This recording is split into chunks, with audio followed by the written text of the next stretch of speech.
welcome to the Daily Mill for Friday the 25th of July 2025. In today's Mill news, as expected, as predicted, we got the announcement today. Benda, we've got a Benda. Mill announced a loan deal for Steven Benda. Steven Benda. This is from millfc.co.uk. It's official. Millwall Football Club can confirm the loan signing of Steven Benda from Fulham. The German goalkeeper joins up with Alex Neil's side on a loan deal that will see him remain at the Den until the end of the 25-26 campaign. The 26-year-old shot stopper, originally from Stuttgart, moved to the UK in August 2017 at the age of 19 to start his professional football career with Swansea, signing from TSV 1890 Munich. Steven made 36 championship appearances for the Swans, keeping 8 clean sheets in that time, alongside 2 loan spells to Swindon Town and Peterborough United, before moving to Fulham ahead of the 23-24 season. Benda becomes the 5th summer signing for Alex Neil's side and joins up with new goalkeeper coach Dean Thornton, whom he has previously worked with at Swansea, by the way, as he looks to provide healthy competition to Lucas Jensen, Max Kricom and George Evans for a spot between the sticks. Upon Benda signing his deal, Mill's director of football Steve Gallen said, I'm very pleased to bring Steven to the club. We've been working on this loan deal for a few weeks and we were keen on getting it completed. Steven was one of several options that we were looking to bring in to provide competition to Max Kricom and George Evans, and I'm glad we have, as he is a great goalkeeper. So there you go. What do you think the chances are? We're getting him on loan from a Premier League team. He worked with the previous goalkeeping coach, or he worked previously with the goalkeeping coach. Yeah, I think he's going to be starting unless he's absolute dog shit. Obviously, it's up to Alex Neil to make the decision. He does take guidance from the coaches, including the goalkeeping coach. But I think pretty safe to say that this is the number one. I think he's the number one, and we'll see what happens. Obviously, Jensen, he comes back. He's got to get fit again. Obviously, he's got to heal up. He's got to heal up from his surgery. He's got to get fit again. He's got to get slowly work into that. If you're a goalkeeper, and it was his Achilles. So if he's lost a spring in his step, that might be that could be a big problem for him. But we have a goalkeeper, so let's hope he's pretty good. So let's hope, fingers crossed, that he's pretty good. And we also have, as expected, the trialist Massimo Luongo. Mill signed Massimo Luongo, by the way. And again, this is from millfc.co.uk, so it's confirmed. They confirmed the signing of Massimo Luongo. The 32-year-old central midfielder puts pen to paper on a 1-year deal with the club after training with the squad during the pre-season campaign. Luongo featured in both of the Lions' pre-season fixtures in Spain, as well as a behind-closed-doors fixture against Crystal Palace. Did he? What? Did he? That was on TV. I didn't see that. That was on Mill TV. Was he involved? Maybe I don't remember that. Born in Sydney, Massimo moved to England when he signed for Tottenham Hotspur from Apia Leichhardt in 2011. From there, the midfielder had loan spells at Ipswich Town and Swindon before making a permanent switch to Queen's Park Rangers, where he made 135 appearances for the R's. Having made 236 championship appearances in his career, Luongo brings a wealth of experience and made 11 Premier League appearances with Ipswich Town last campaign after back-to-back promotions with the Tractor Boys. Luongo has represented his country 43 times over his career and is the 4th Mill sign of the summer window as he joins Max Kricom, Zach Sturge and Josh Coburn through the door ahead of the 25-26 season. Yeah, this was announced before the Benda signing. The Benda one was announced quite late, something like 7:30, 8 o'clock. And I think that's down. The reason why he's coming on loan to us is Fulham have signed a goalkeeper of their own, but he's 34 years old, so I think they're just signing him. I don't know why they're signing him, but that's allowed Benda to come on loan. Mill's director of football Steve Gallen said, "Oh, Massimo is a great player. Everyone is probably aware that he's been training with us and joined us in Spain for 2 fixtures last week. He's a player who I know well from his time at QPR, and he brings a wealth of experience to midfield, which is one of the reasons we brought him in. He has a great few seasons with Ipswich Town, helping then to the Premier League, where he made 11 appearances last campaign and has been an excellent addition around the training ground already." So there you go. Decent signing. Both of them, I think. Well, the other one, I'm not sure about the keeper. Hasn't played that much, so again, we wait to see how that goes. Jensen and Roberts we picked them from League One, but they were the best goalkeepers in League One to some extent. Jensen had a decent clean sheet. I think decent clean sheet numbers. Maybe he was number one, and Roberts got into the playoffs with Barnsley. But then now you're getting a goalkeeper from the Premier League from the division above, which the division above us is the best league in the world. No qualms about it. It is the best league in the world. It's the most expensive, the richest league in the world. Yeah, and they get some pretty decent players. So for a guy that's been there, he's been on the bench for Fulham for last season. You expect he's got something about him, and we'll see how that is. So we've now got 2 players. As I said, Massimo was in the Premier League last year. Benda was in the Premier League last year. That's where we're trying to get to. Up the Premier League. These playoffs that we keep missing out on. When you get into the playoffs, it's all well and good. Bristol City, they try and they try and they try. They finally got in last year, but they stunk the playoffs out. If you're going to get into the playoffs, it's not good enough to, yay, we made the playoffs. We're finally there. We'd probably, we might not go up, but, it's good to be here. No, it's not good to be here. You get in the playoffs because you want to go up.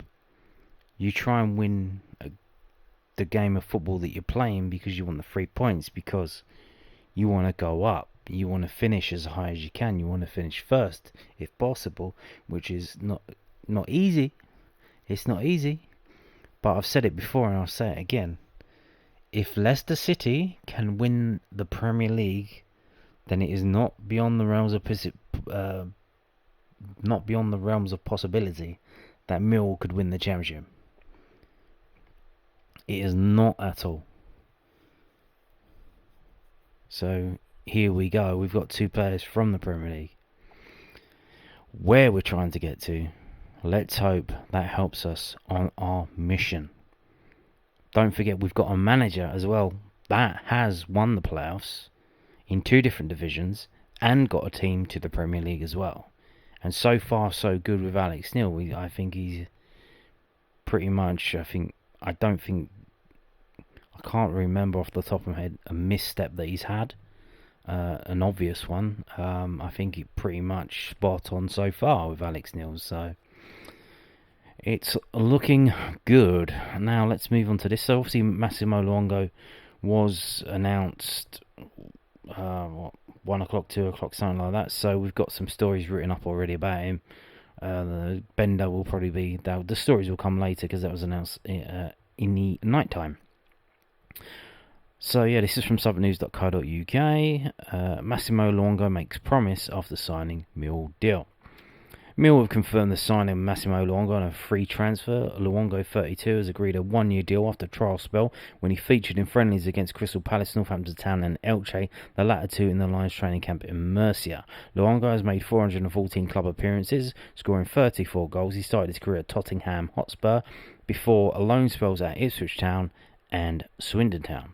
Sydney-born Luongo joined Swindon on a permanent deal in 2013 before going on to play for Queen's Park Rangers, Sheffield Wednesday and Middlesbrough. He also has 6 goals in 45 appearances for Australia. Luongo was released by the Tractor Boys this summer. "I'm just here to do my best and work hard," Luongo said on Millwall TV. "I'm saying the teams I've always been the more disciplined midfielder, and I like to do a lot of my work up here. problem solving out on the pitch and, game management, I'll probably say is my biggest strength. And I like to win. I don't like losing. And I always give everything training day in and day out. And I think my promise is that I'll give it all out on the pitch and off the pitch. And I'll do everything right by the club and my mates. Massimo is a great player, Lions Director of Football Steve Gallen added. Everyone is probably aware that, he's been training with us and joined us in Spain for the 2 fixtures last week. He's a player who I know well from his time at QPR, and he brings a wealth of experience to midfield, which is one of the reasons we brought him in. He's had a great few seasons with Ipswich Town, helping them to the Premier League, where he made 11 appearances last campaign, and has been an excellent addition around the training ground already. So that's basically the statement from Steve Gallen that was on the official site, and I've read it again for some reason. I don't know why. Now, moving on to this, again from the Southern News, and remember, they are the only, news source that regularly covers Millwall now. The South London Press has gone, so if you want them to remain, buy the newspaper, sign up to News at Den Plus or Southern News Plus, whatever it's called, and, you can buy copies of the Southern News online if you're not in their distribution area. If you go to View Digital Editions, you can buy it for 50p online, and you can read it for as long as you like. You don't have to worry about it cluttering up your house or having to throw it away. So there you go. So Mills, Nisbet, Negley, Bangor, Williams train ahead of Bromley Test. So yeah, the game tomorrow, Bromley, 3 o'clock kickoff, sold out, by the way, sold out. As we saw the other day, Millwall players back in training. Will we see them? How long will we see them? A number of Millwall players who have yet to feature in pre-season friendlies took part in training on Thursday ahead of the Lions game against Bromley at Hayes Lane on Saturday. Kevin Nisbet, Camille Negley, Reece Bangor, Williams and Danny McNamara were all part of preparations to face Andy Woodman's League 2 side. McNamara is behind his teammates as he recovers from a cruciate ligament injury. So that suggests we won't be seeing him. Take a look at the gallery below. So they've got some of the pictures from the club website, and they put it on their own website. So there you go. So that's that story, which is cool. Now, going to Bromley, obviously we know there's a lot of former Millwall players at Bromley, and we've loaned them Kamal Grant and Adam Mayer last season. They've picked up one of our released youngsters, and this was announced today. So I don't know if they timed that, if he's going to be playing tomorrow, because he has been playing for them pre-season. I didn't know that. My apologies. The things you can't see the story, but I'll read it, and hopefully that will be sufficient for your demands. Dillon Addai has spent time playing in the youth sides at Leicester City and Millwall. Yeah. Kind of surprised he got let go, really.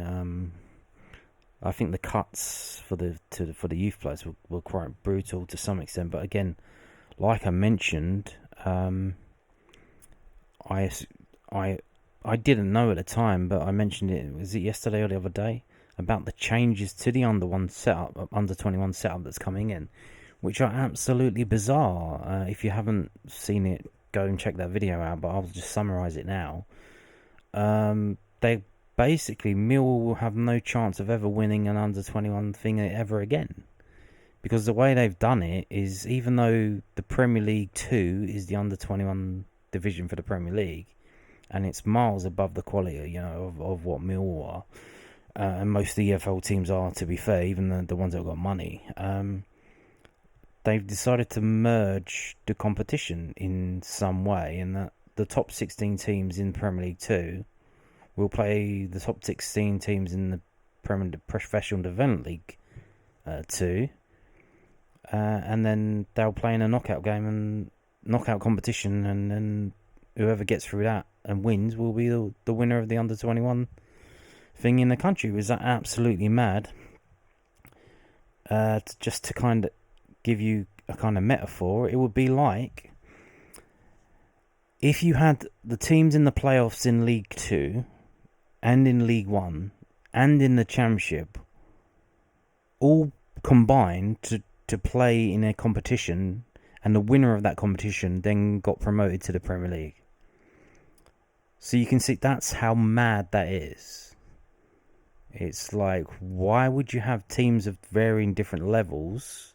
The divisions are the divisions for a reason, and then you have the divisions. It's not like it's Conference League North and Conference League South, where the divisions are supposed to be comparable. Premier League 2 and Professional Development League 2 are not comparable. They're very much not comparable, because you have to have expected costs in terms of the facilities that you have to meet the criteria to become a team in the Premier League 2. And if you don't do that, you have to join the Professional Development League 2 or the other one that's even lower. So it's as if you merged all the EFL playoffs together into one competition, which I'm sure you'll agree with me when I say that doesn't make any sense. So maybe that explains why Millwall were quite brutal with their under-21 cuts. And why, by the way, most of the decent under-21 players got pushed into the first-team squad, and they're training with the first-team squad, but then they either go out on loan or they play for the under-21 team. But every day they're training with the first-team squad. So the story is Bromley have signed Dillon Addai after the former Millwall and Leicester City youth goalkeeper completed a trial with the League 2 club. Addai, 20, featured in friendlies against the Chelsea 11, Rotherham United and Lincoln City for the Ravens. So he's played in 3 games for them. He made 16 appearances for Cheshire United in National League South on loan from Millwall last year. So again, that's quite some jump that they've decided to pick him up. National League South to League 2. So you're jumping up 2 divisions there. Addai becomes Andy Woodsman's 5th signing of the summer after Bromley finished 11th in their first ever season in the English Football League. They begin the new season away to Shrewsbury Town on Saturday the 2nd of August. Yeah, next week. They are a week earlier than Millwall. The League 2 and League 1 go a week earlier. So there you go. Will he play tomorrow? Will he have a blinder? Will he make Millwall regret releasing him? We'll see. Good luck to him. Good luck to him. Good luck to any player that gets released by Millwall, or leaves Millwall. Yeah. Some players work, some players don't, and it's just how it goes. But good luck to all of you who move on. And now the club put this up today. I think they're kind of embarrassed by it because they put it hidden. You have to click on it to bring it up. It's mandatory. It's part of their probation that they got in trouble for the FA. Their plan, the FA action plan, as in your probation. They got told they have to do all these things. You have to do this, you have to do that. You have to send the SLO on spying missions to away games at Millwall, or Millwall away games. So if you're going away with Millwall next year, be careful of who's around you and what you say in front of them, because they are going to be spying on you and trying to get you in trouble. So do be careful. It's getting very weird out there. Yeah. In line with its updated FA action plan released in June 2025, Millwall Football Club has published an incident summary report for match days at the Den during the 24-25 season. Again, this is, they told them to do this. I don't know what the reasoning behind this is. I think it's just to collect the data, and that Millwall should collect the data themselves so they know, and then they say, oh, okay, so this is what you did. Now you have to do better next year. I don't know, but the following stats record offences committed in both the home and away stand, so it's completely useless in regards of a stick to beat the Millwall fans, because how much of this took place in the away stand? Maybe all of this took place in the away stand. Maybe Millwall have decided, look, home fans are paying good money. We don't want to ban them. Let's just police the fuck out of the away end. Let's get the arrests. Let's get all, we can arrest people in the away end all day long. As soon as they, like, if they sneeze wrong, they look at a steward wrong, if they do anything, let's just arrest them, kick them out, ban them, whatever. And then it looks good because you're like, oh, look what we're doing. We're cracking down, guys. We're cracking down on it. When in reality, they're just, they're leaving the home fans alone, which are their customers, week in, week out customers, and just taking on the day trippers for the away team. But, so again, this is for away and home, but I can assume that where it says away fans in the home end, I'm guessing, we know that that's away fans. So that's 8%. They don't give us numbers for this. They did give us numbers for the one below. Intoxication, 40%. So this is being ejected. This is not arrest, this is just ejection. Because remember, that I think if you look on your ticket, and that's another thing, like if you're getting rid of printed tickets, if you look on the back of your ticket, it'll tell you, like, if you do any of these things, if you try and bring any of these things in, we can kick you out and you won't get a refund. That's part of the terms and conditions. Abuse towards staff, 32%. That's nearly like 3/4 there just for being drunk and for abusing the staff. That gets you kicked out. Entry without a ticket, 8%. How are you getting in without a ticket? Again, yeah. Is like, how complicated is that? Is like if you use a duped ticket, like a fake ticket, or with like a copied barcode, someone else's barcode. Surely, or is this just literal people trying to bum rush the gate, and then they catch them and they throw them out? I don't know, but that's 8%, so I'm assuming that's very low. Misuse of safety equipment, fire extinguishers, I'm guessing. Obviously, you have to have these things around, and someone will take them and blow them off. Away fans in the home end, that's 8%. So these are all 8%, which is kind of weird that the way this is laid out. So I'm guessing that must all be the same number. So I'm assuming that's all very low. It might even be just like one person. Offensive charting, 4%. So this is the thing. Now they've printed it and it's got offensive charting 4%. So now the FA will say, oh, you've got to get that number up because we've got targets and we have to show that we're not, we're woke. So, you can't be doing that. The most common related arrest offence. So again, arrest inside the ground, on the ground, like including the car park, I'm assuming. There was a thing that came out last week. I didn't bother covering it. Is football related arrests, and it doesn't look good for the Premier League. The Premier League is just going up and up and up, but the Championship is actually lower than League 2 for football related offences, so make of that what you will.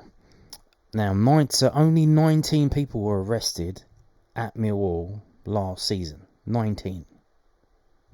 So it looks like they just decided to throw people out. It's been not get them arrested. So outstanding offences, 42%. So yeah, basically, if they're looking for you and they know you're a Millwall fan, and again this is for home and away fans, so they might be using facial recognition as well. But if they know you're a Millwall fan and they want to question you for something, this, that, or the other, they'll just wait for you at the ground, see if you turn up. Hate crime, 16%. It's a hate crime. Again, what does that mean? It's, what if you don't hate them and you just don't like them? What's, hate crime. Pitch encroachment, 16%. Use of pyrotechnics, 11%. Again, 100% that's in the away stand. We don't do that, not at all. So that must be in the away section, 11%.